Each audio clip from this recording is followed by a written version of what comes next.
So ito na nga yung biyahe natin. Maulan, traffic, mainit na sabaw sa malamig na panahon. Eksaktong-eksakto. So yun, abangan nyo kami sa aming final destination. Papakita namin sa inyo kung gaano kasarap ang Pansit Kabagan. Alright.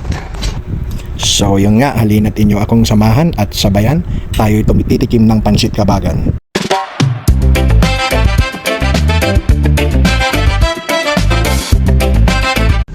Andito na tayo guys. Alright, thank you Lord. So matitikman na natin ang pinagmamalaki nilang Pansit Kabagan. So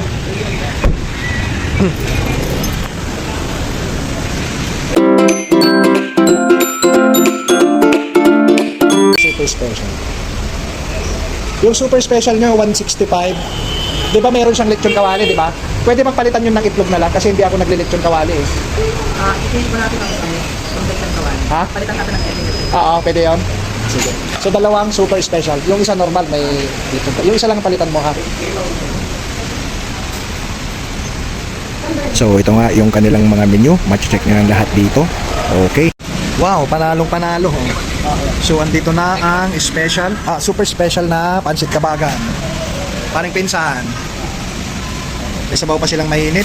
Dito pala ito sa Tomas Mora. Ay, ano to? Banawi branch. Dito malapit sa Quezon Ave. Meron pa sibuyas, ang dami oh. Tara, parang pinsan, banatan na natin to. Alin mo na makain ng dosa.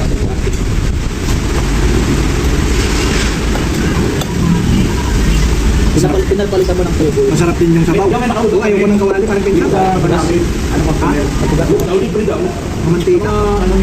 So ayun, sobrang easy lang makita ng lugar. I-type nyo lang Pansit Kabagan in Banawi. Yan lang ang itin nyo. Then yun, parang pagkanan yung paglampas nyo lang ng underpass, and then pag mag-right lane na kayo, dahil malapit na yung arko. Doon kayo sa arko Katanan, bandang Panay.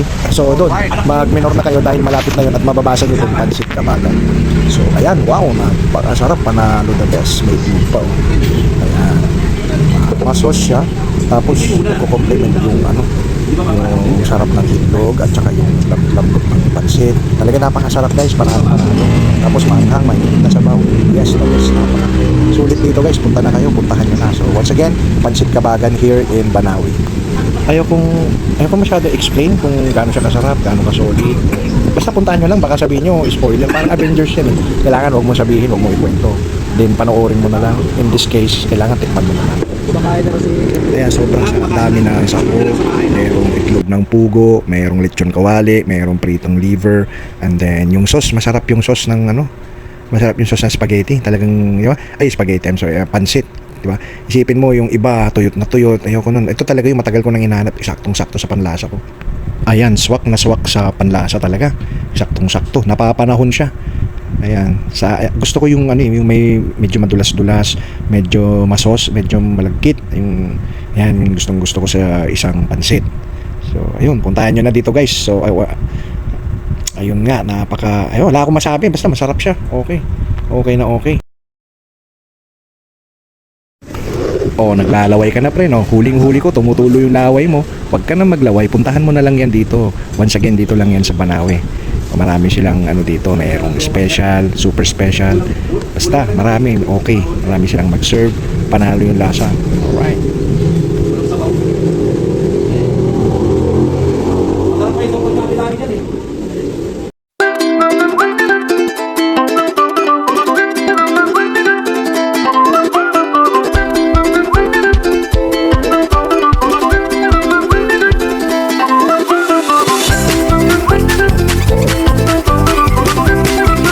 Anong masasabi mo sa Kabagan, paring pinsan? Bukas pa naman yun, di ba? Tama lang yung alam sa kanila. Ulitin mo, may motor na dumaan eh. Nagko-compliment yung toyo at saka yung susi. Nagko-compliment. Ang bagay na sa panahon na yun. Ano yung mga sahog niya, paring pinsan? Itlog, lechon kawali, at saka pritong atay, no? Sobrang panalo. So puntahan nyo na dito guys, panalo.